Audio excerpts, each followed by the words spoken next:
40 years ago, I stood on a stage next to my best friend, accepting an award that valued our company at $100 million. Today, I have exactly $78 in my bank account. The man who put me here, the man who stole everything, was him. This is the story of how we built an empire and how he burned it to the ground with me inside. If you had asked me 40, 30, even 20 years ago who I trusted most in this world, the answer would have been instant. Ryan. It wouldn't have even been a question. Ryan wasn't just my friend, he wasn't just my business partner, he was my brother. We were forged in the same small-town fire, two kids from working-class families who believed the world was a locked door we just needed to find the right key for. And that unshakable belief, that absolute trust, that was the foundation of our empire. And ultimately, it was the weapon he used for my ruin. I'm 65 now. My days don't start with board meetings or calls with international investors. They start with the smell of sawdust and wood stain. This little carpentry workshop is my world now. It's quiet. It's honest. And over here, pinned to the wall, covered in a fine layer of dust, is the only piece of my old life I couldn't bring myself to throw away. It's a faded photograph of two young men, barely out of their teens, grinning like idiots. Me and Ryan. We're leaning against the side of a beat-up Ford Econoline van, our arms slung over each other's shoulders. That van was our entire world, our office, our bedroom, our future. It all started out of pure frustration. We were both working for a local freight company, hauling cargo across state lines. The work was grueling, the pay was mediocre, and the management was terrible. We'd see it every day. Late deliveries, damaged goods, unhappy clients, and bosses who just didn't care as long as the checks cleared. One night, sitting in a greasy spoon diner after a 16-hour shift, Ryan just looked at me over his coffee and said the 5 words that changed our lives forever. We can do this better. It wasn't a question. It was a statement of fact. And in that moment, something clicked. The frustration turned into a spark. We started scribbling on napkins, sketching out logistics routes, brainstorming names. I was always the numbers guy, the strategist. I could see the puzzle, how all the pieces, the trucks, the schedules, the warehouses fit together. Ryan was the magic. He had a smile that could disarm a firing squad and a belief in us that was so powerful it was impossible not to get swept up in it. He was the one who could walk into a bank with nothing but a dream and walk out with a loan. We pooled every penny we had, my savings, which wasn't much, and the small loan Ryan secured using nothing but sheer charisma. It was just enough to buy that old van. We painted our first logo on the side ourselves, 2 shaky hands trying to paint a straight line that represented our ambition. Velocity Logistics, when we called it. It sounded grand, powerful. In reality, it was just 2 kids in a rust bucket, running on fumes and a shared, desperate hunger to prove everyone wrong. Those first few years were a blur of constant motion. We took the jobs no one else wanted, the late-night runs, the cross-country sprints, the awkwardly shaped cargo. We'd drive in shifts, one of us sleeping in the back, while the other chugged lukewarm coffee and listened to the crackle of the radio. We sacrificed everything, birthdays, holidays, relationships. They all took a back seat to the business, to the dream. I remember one Christmas Eve, we were stuck in a blizzard in Nebraska, trying to get a shipment of medical supplies to a hospital. We shared a single cold sandwich from a gas station for our Christmas dinner. And you know what? We were happy. We were exhausted, we were broke, but we were building something. Our thing. Our journey was just getting started, fueled by cheap coffee and pure ambition. And if you're at the beginning of your own journey, or you just appreciate a story about hitting the top and losing it all, go ahead and subscribe to the channel. And let me know in the comments what city or country you're watching from. It's amazing to see how far these stories can travel. Our big break came about a year in. A mid-sized manufacturing company had been let down by their carrier one too many times. Ryan, in a stroke of genius or insanity, walked into the CEO's office without an appointment and promised him we could cut his shipping times by 15%. The CEO laughed at us, these 2 young guys with 1 van. But Ryan didn't flinch. He just said, "Give us 1 shipment. The toughest one you have. If we're late by a single minute, we'll do the next 10 for free. It was a gamble that could have bankrupted us. The route was a nightmare. But I stayed up for 72 hours straight, mapping out every shortcut, every potential bottleneck, every weather pattern. We drove that van like our lives depended on it, because they did. We arrived an hour ahead of schedule. The CEO was stunned. The next day he gave us a 6-month contract. That was the beginning. That contract was the first brick in our empire. The feeling of seeing our first brand new truck, with the Velocity Logistics logo professionally painted on the side, it was intoxicating. It was real. We weren't just two kids playing business anymore. We were a company. We hired our first driver, then another. We bought another truck and another. Every dollar of profit went straight back into the business. We were relentless, focused, and perfectly in sync. I handled the operations from our tiny rented office, a glorified closet, while Ryan was on the road, a whirlwind of handshakes and signed deals. He was building the relationships, and I was making sure we never, ever broke a promise. We worked. God, how we worked. There was no line between work and life. It was all just one constant forward-moving machine. And at the end of what felt like a decade crammed into 5 years, we landed the big one. A national distribution contract with a retail giant, a company whose trucks we used to stare at with envy on the highway. We didn't just compete with the big players. We beat them. I'll never forget the night we got the news. We didn't go to a fancy steakhouse or a champagne bar. We went back to that same greasy spoon diner where it all began. We sat in the same booth, and as we raised our coffee cups in a toast, I looked at Ryan, my friend, my partner, my brother. In that moment, we were more than business partners. We were kings of our own small, expanding world. We were invincible. And I truly believed, with every fiber of my being, that nothing and no one could ever come between us. I was so wrong. I didn't know it then, but our greatest enemy wasn't some rival corporation or a market crash. It was the man sitting right across from me, smiling, and the ascent was already over. We were just about to learn that the higher you climb, the further you have to fall. The decade that followed that national contract wasn't a climb. It was an explosion. We didn't just grow, we detonated. Velocity Logistics went from a national name to a global force. The single beat-up van from our memories was replaced by a fleet of thousands of trucks that were like a river of steel and rubber flowing across the continent. That river fed into our own cargo planes, crisscrossing oceans, their bellies full of the world's commerce. Our logo, the one we'd shakily painted by hand, was now emblazoned on skyscrapers in New York, London, and Hong Kong. We weren't just in the logistics business anymore, we were logistics. We were the circulatory system of modern capitalism, and we had become unimaginably, obscenely wealthy. The Greasy Spoon Diner was a distant memory, a quaint anecdote I'd tell sometimes, though I noticed Ryan stopped telling it. My life transformed into something my younger self couldn't have even conceived. I bought my parents a sprawling house on a lake, the kind of place they'd only ever seen in magazines, and retired my father on the spot. I had a collection of classic cars I barely had time to drive, a penthouse apartment that overlooked the city like a king's perch, and a watch on my wrist that could have bought our first 10 vans outright. But for me, the thrill was never really in the spending. It was in the building. I was still the engine room guy. I loved the complexity, the challenge of making this colossal global machine run smoother, faster, and more efficiently than anyone else. I'd spend my days on factory floors, in warehouses and in operations centers, surrounded by the hum and clatter of our creation. That, to me, was true wealth. Ryan, however, discovered a different kind of wealth. He fell in love not with the machine, but with the throne. He became the face, the ambassador, the charismatic titan of industry. While I was optimizing fuel consumption rates, he was on the cover of Forbes. While I was negotiating with shipping unions, he was having dinner with senators. He traded his work boots for handmade Italian leather shoes and his relentless hustle for a cultivated, effortless charm. Our dynamic, once a perfect partnership of two halves, began to subtly shift. It was no longer Frank and Ryan, the brothers in arms.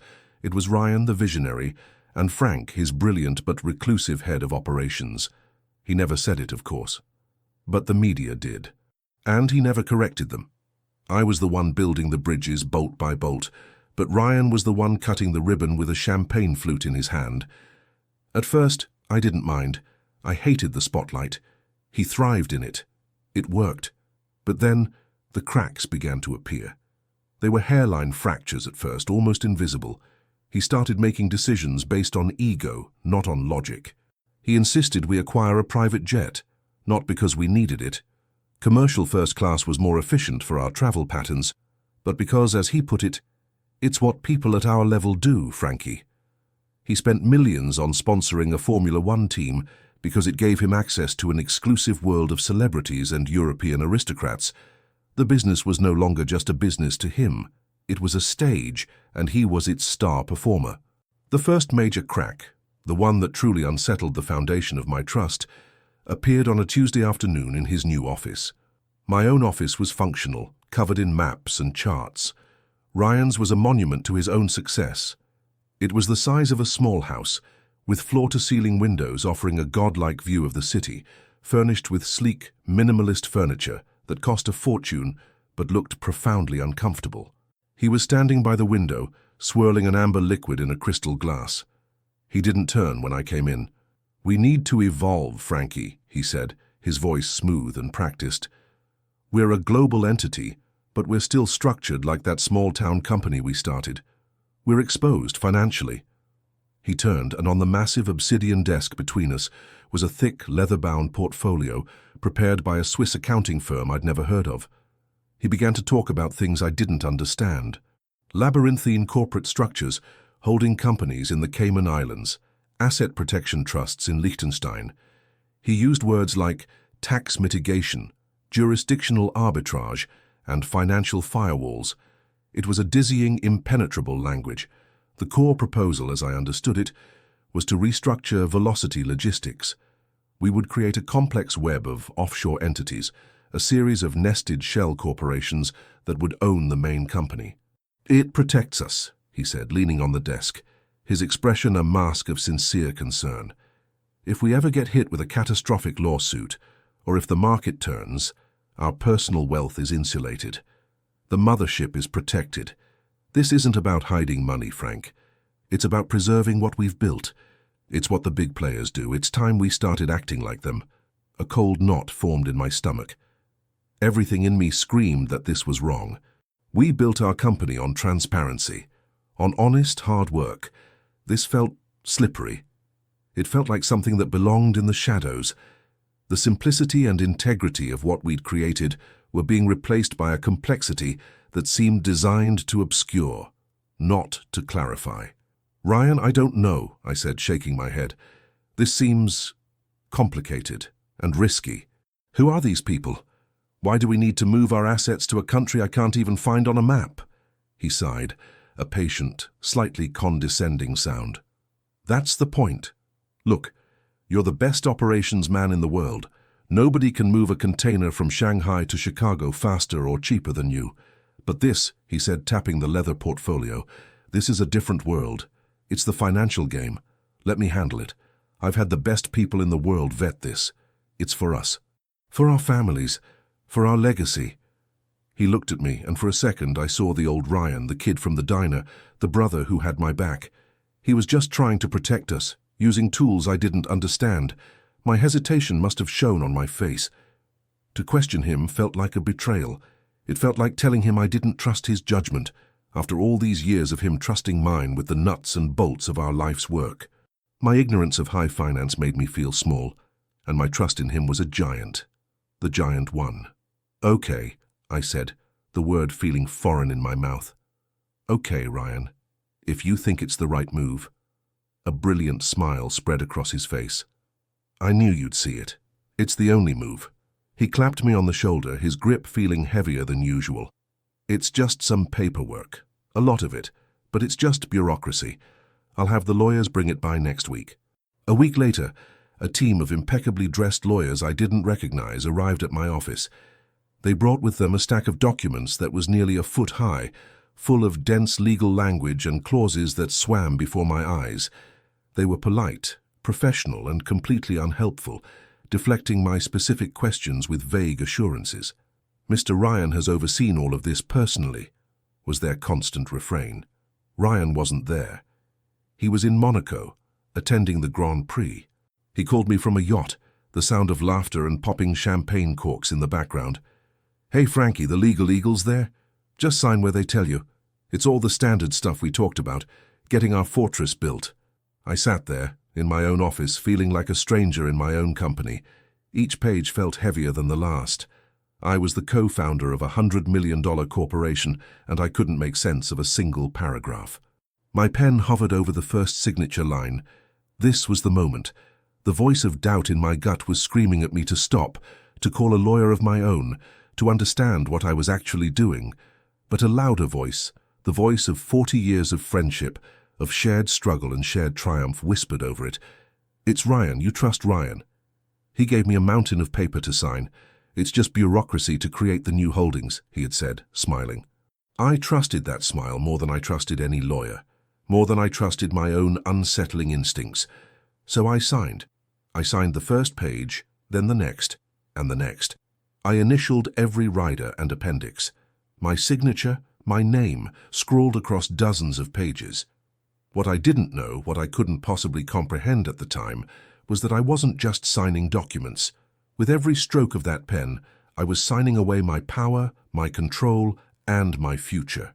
I was handing my brother the keys to our kingdom, not realizing he was already changing all the locks. After I signed those papers, the world should have felt different. It didn't. For a few months, a strange and deceptive calm settled over the company. The sun rose, our trucks hit the highways, our planes crossed the skies, and the numbers on our quarterly reports continued their relentless climb. I told myself the knot in my stomach was just my natural aversion to the kind of high-finance wizardry Ryan was now dabbling in.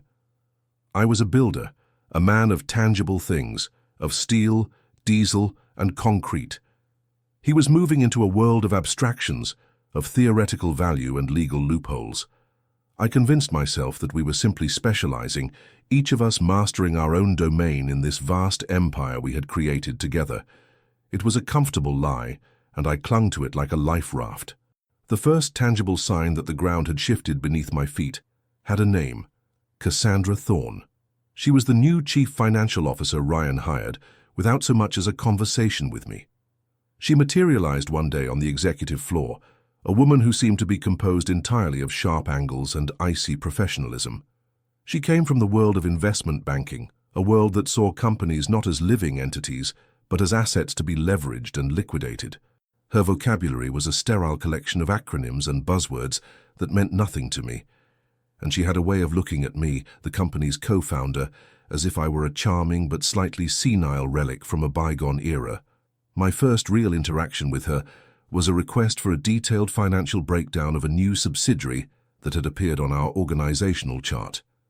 It was called Apex Holdings, registered in some Caribbean nation I couldn't pronounce. I wanted to see the capital flow, the justification for its existence. It was a standard request I'd made 100 times before. For 2 decades, I had complete, unfettered access to every corner of our business. This time was different.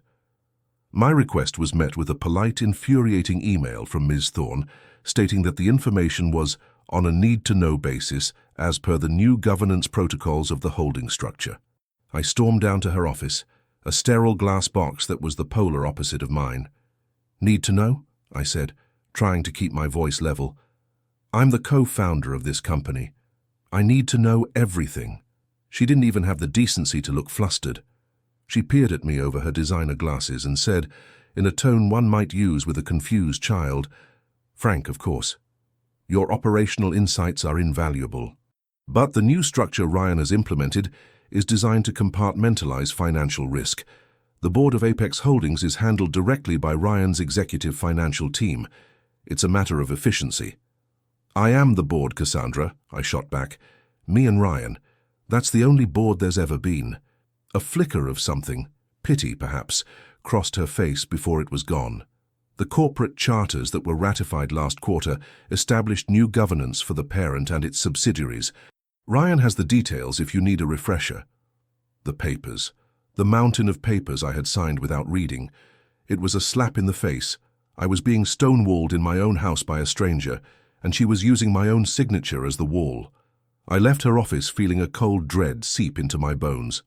Ryan was building a separate government within our empire, a shadow state with its own rules and its own fiercely loyal cabinet, and I was on the outside.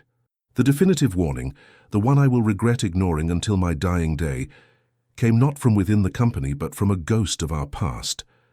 Mark Brolin was the first accountant we ever hired, a grizzled, no-nonsense man who helped us navigate our first tax season when we were barely making a profit.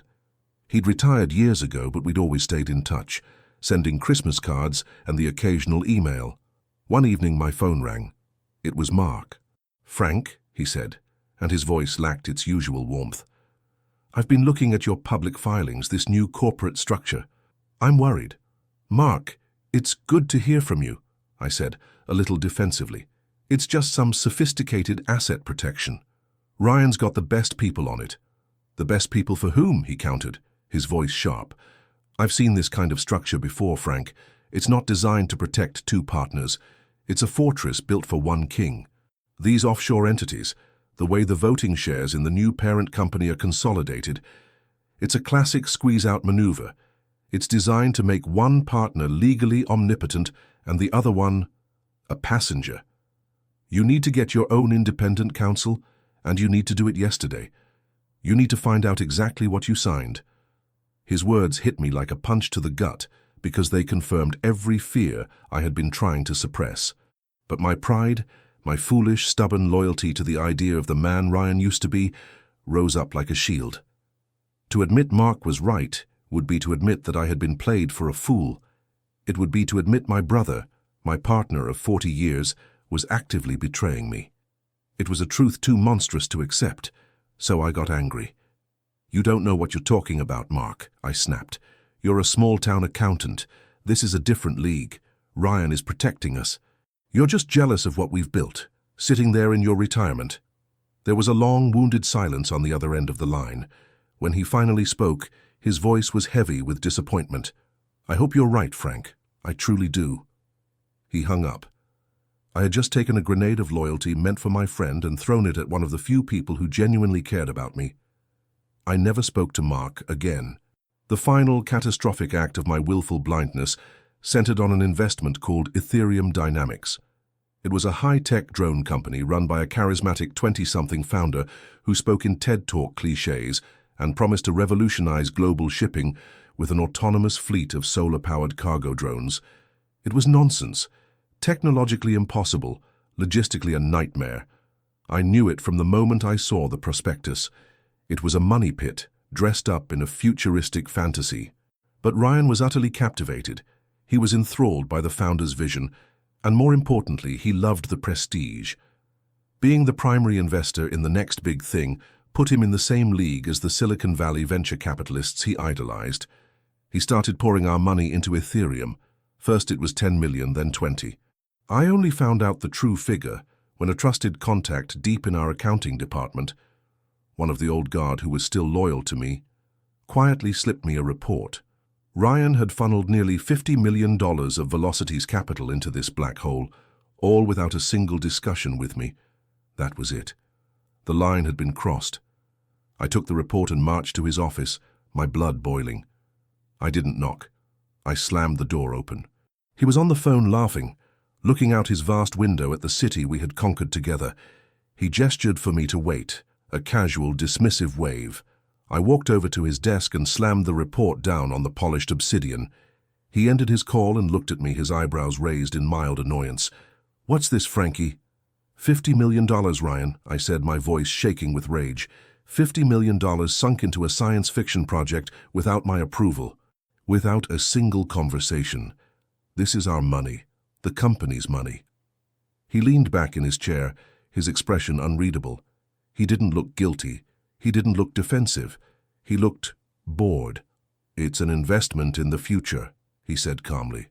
"It's a bonfire for our cash," I yelled, finally losing control. "We built this company on smart, calculated risks, not on ego-driven fantasies. I'm your partner. You don't get to do this alone." And then it came. The moment the mask didn't just slip, it vanished entirely. He stopped looking bored and a cold, flat gleam entered his eyes. It was a look I had never seen before, the look of a predator that knows the trap has already been sprung. He didn't raise his voice. He spoke with a terrifying, quiet finality. "You're right, Frank," he said, slowly nodding. "You were my partner.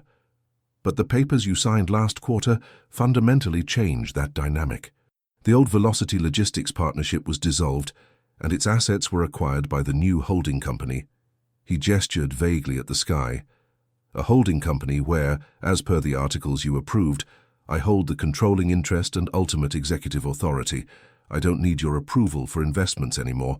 I don't need your approval for anything." The air left my lungs. The room began to spin. "Frank," he continued, a cruel hint of a smile playing on his lips, "you still think like a truck driver, worrying about every dollar of fuel, and that's fine, it's what got us here. But I'm thinking like an emperor now. I'm building a legacy. Don't worry about the money. I know what I'm doing." I just stood there, speechless, clutching a meaningless report. He had told me the truth. I wasn't his partner. I wasn't even a passenger anymore. I was just cargo.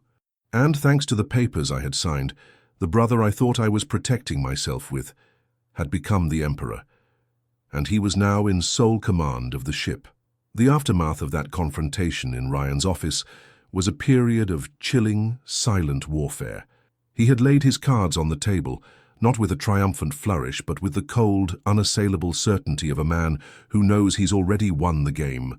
My anger and betrayal curdled into a heavy, gnawing helplessness.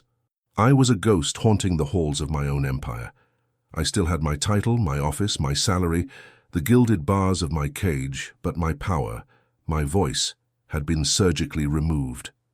The company I had bled for, the intricate machine I had designed piece by piece, was now being steered by a man I no longer recognized, and I was locked out of the control room.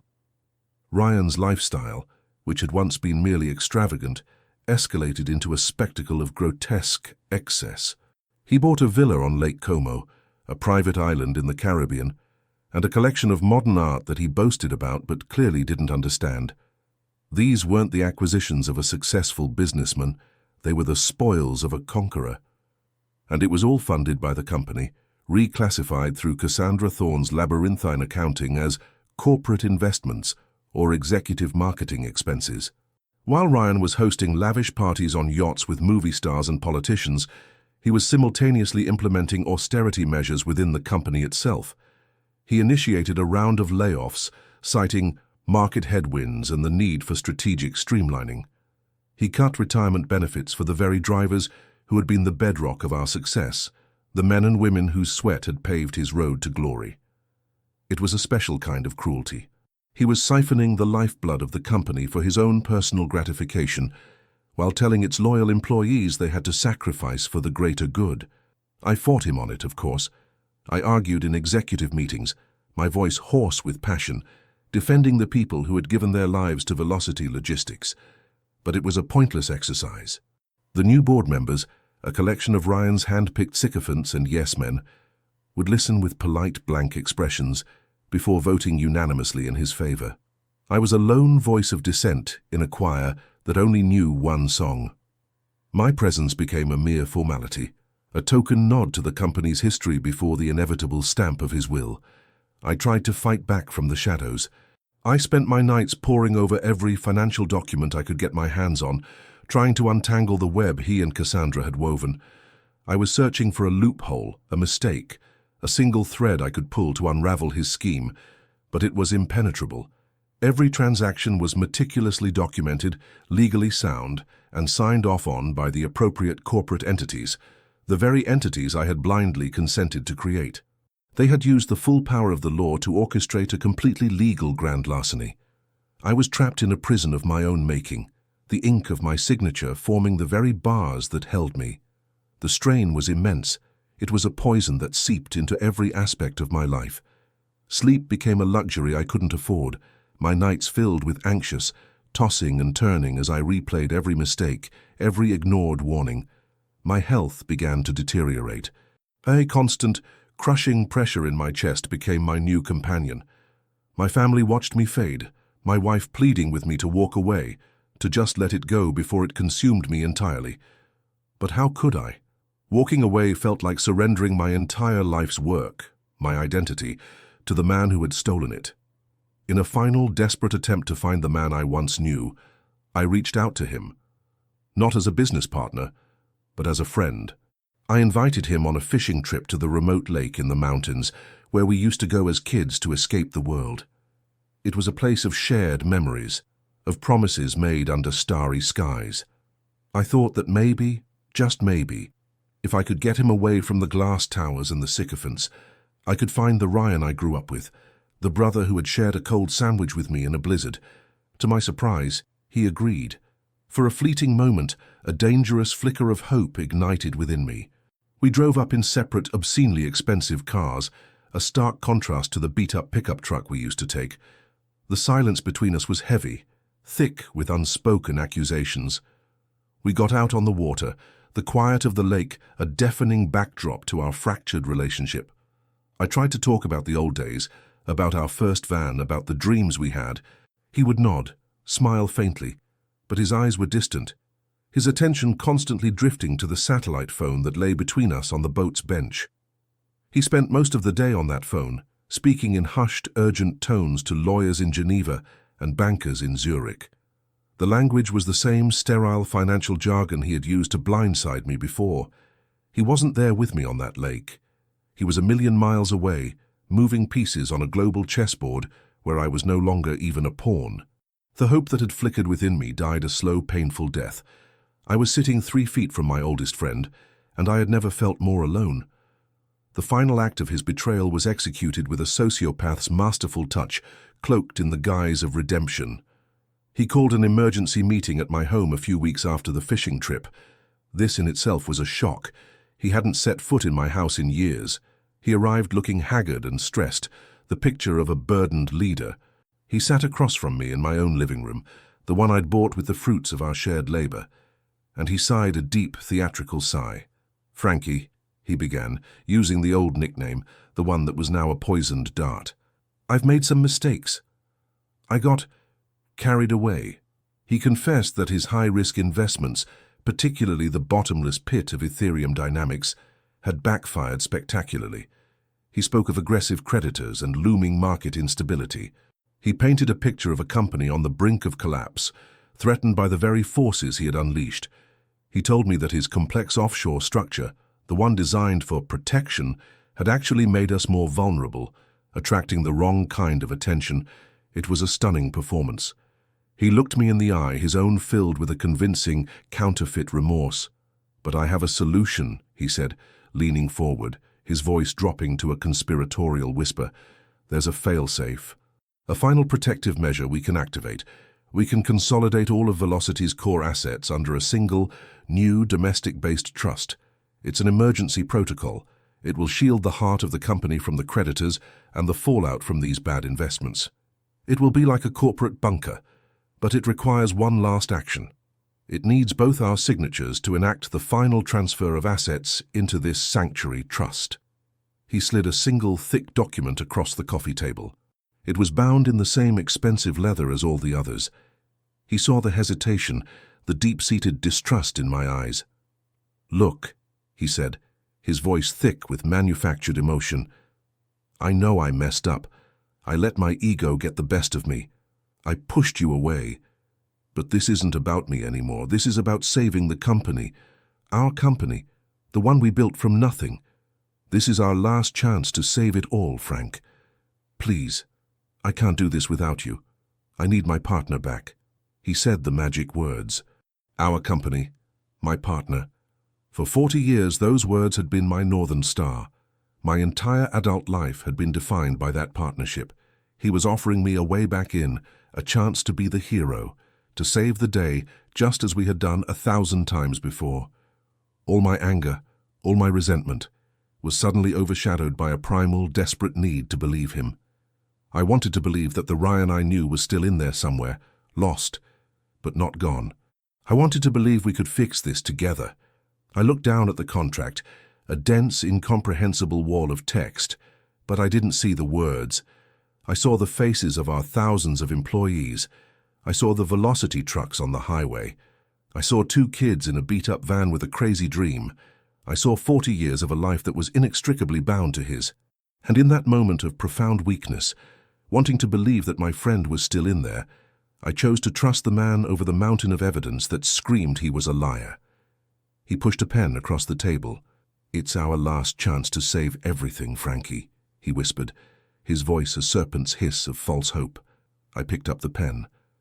My hand was shaking, not from fear, but from the faint, treacherous pulse of hope. I took a deep breath, and I signed my name one last time. It was my final, most devastating mistake. It was not an act of salvation. It was the willing press of a detonator on the foundations of my own life. The morning after I signed that final document, I woke up with a feeling I hadn't experienced in years. A fragile, tentative sense of relief. The crushing weight of the past year seemed to have lightened. I had made the right choice, I told myself. I had chosen partnership over pride, unity over suspicion. I had helped save our company. Ryan and I had found our way back from the brink. The storm had passed. I drank my morning coffee watching the sunrise paint the city skyline, a view from my penthouse that had recently felt like a panorama of my own failure. But today, it looked like a promise again. I showered, put on one of my best suits, and felt a flicker of the old fire.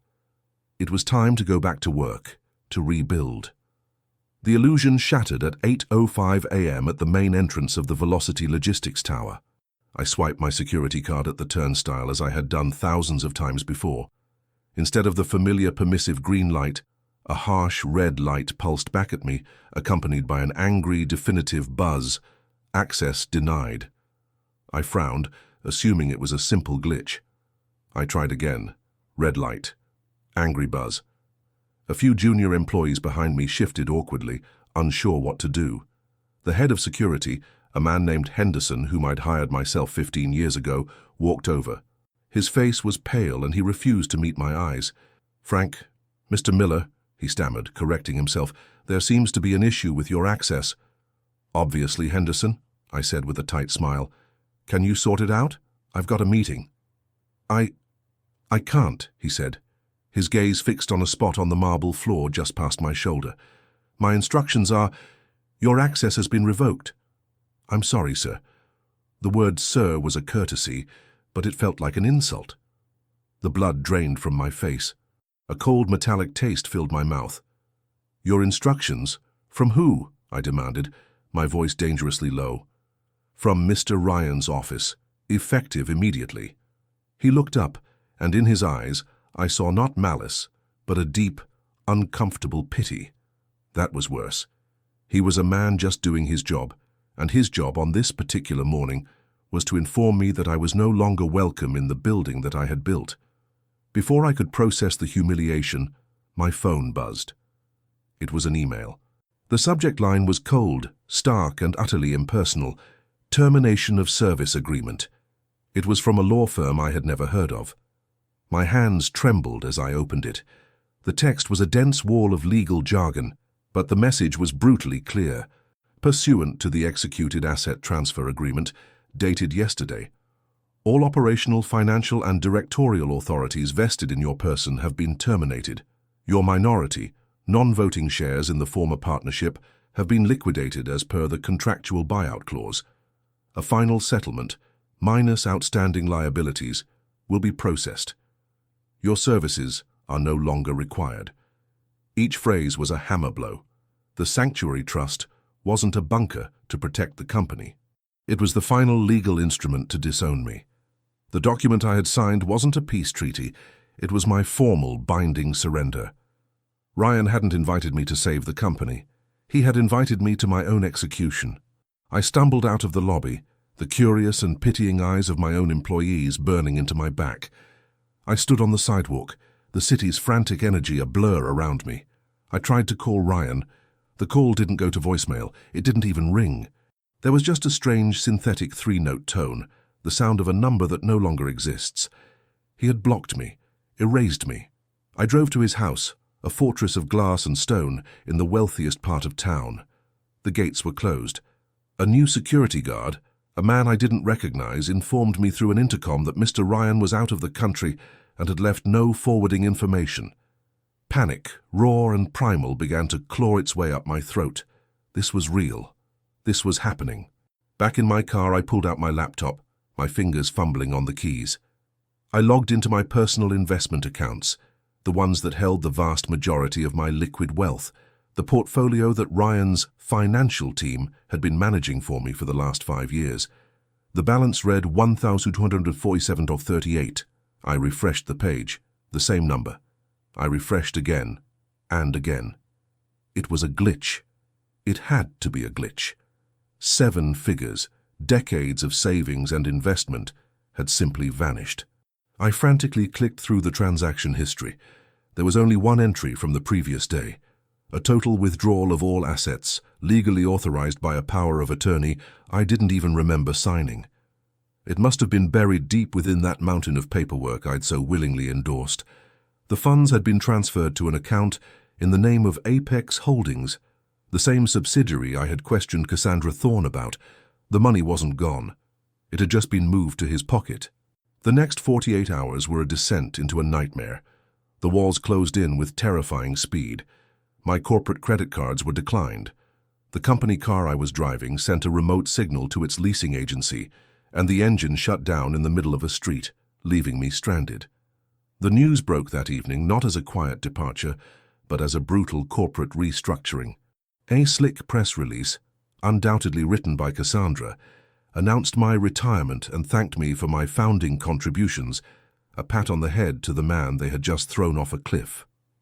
Ryan was lauded as the sole visionary leader poised to take Velocity into the future. I was a footnote in the story of my own life. If you've been following this far, you're probably screaming at the screen, just like I was screaming on the inside. What was my biggest mistake?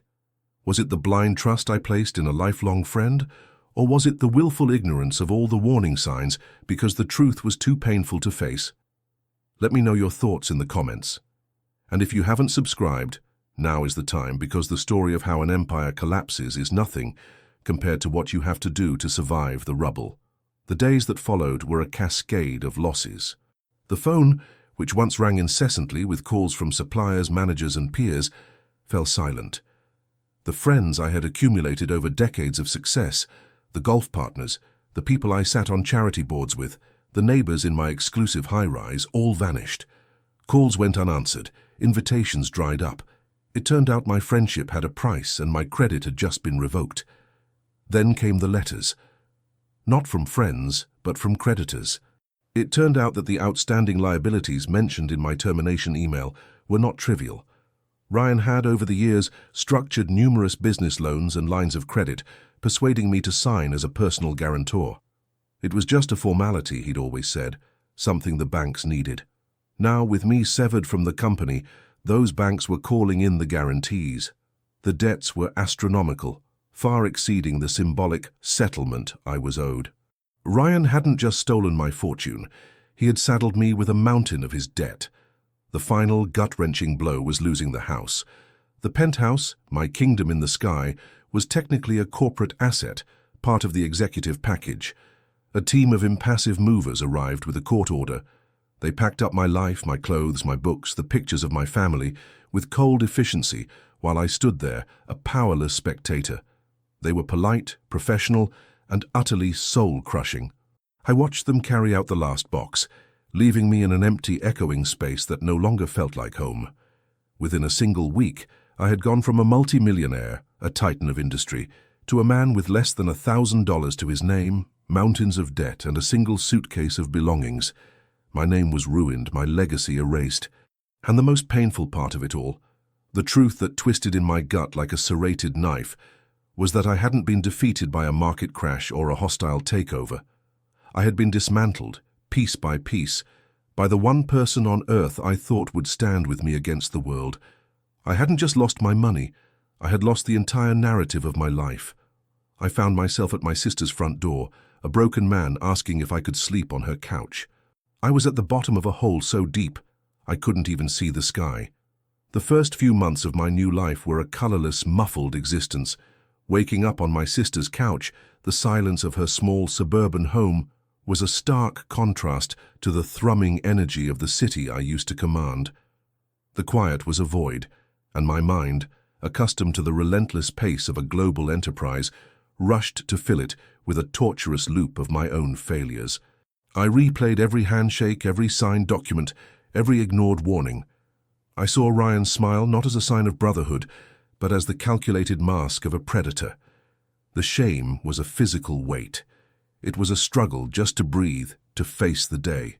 I was a 60-year-old man who had built an empire and lost it all, a cautionary tale whispered at the country clubs I could no longer enter. Humiliation became my daily bread. The first time I had to use a debit card at the grocery store and pray it wouldn't be declined was a private agony more profound than losing a multi-million-dollar contract. I tried to find work in the logistics industry, the only world I knew, but my name was poison. To some, I was a failure who had been spectacularly outmaneuvered. To others, I was complicit in Ryan's corporate machinations, a disgraced executive. No one would touch me. The doors that had once flown open at the mere mention of my name were now bolted shut. The darkness was profound. It felt like a terminal diagnosis. The man I had been, Frank Miller, the logistics magnate, was dead, and I didn't know who or what was supposed to live in his place. There were days when the thought of simply not waking up felt like a mercy. The empire I had built wasn't just a collection of assets. It was the entire architecture of my identity. Without it, I was nothing. A ghost. The turning point wasn't a dramatic epiphany. It was a quiet, unassuming moment.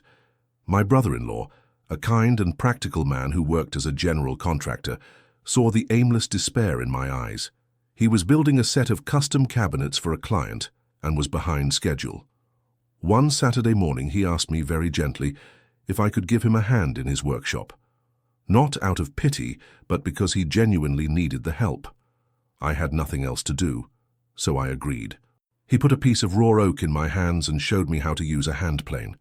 The tool felt foreign, awkward at first, but as I began to shave off thin, fragrant curls of wood, something shifted inside me. For the first time in what felt like an eternity, my mind wasn't spinning in its toxic cycle of regret and recrimination. It was focused entirely on the task at hand, making this rough, imperfect piece of wood smooth and true. I had to pay attention to the grain, to the pressure of my hands, to the whisper of the blade. It was a problem I could actually solve. I started spending all my time in that workshop. I learned to measure, to cut, to join. I rediscovered the simple, profound satisfaction of creating something tangible with my own hands. I had spent a lifetime orchestrating the movement of millions of objects around the globe, but I had forgotten the feeling of making just one, perfectly. In the grain of the wood, I found a new kind of complexity, a natural logic that was honest and unforgiving. A board was either straight or it wasn't. A joint was either tight or it was loose. There were no offshore loopholes in carpentry.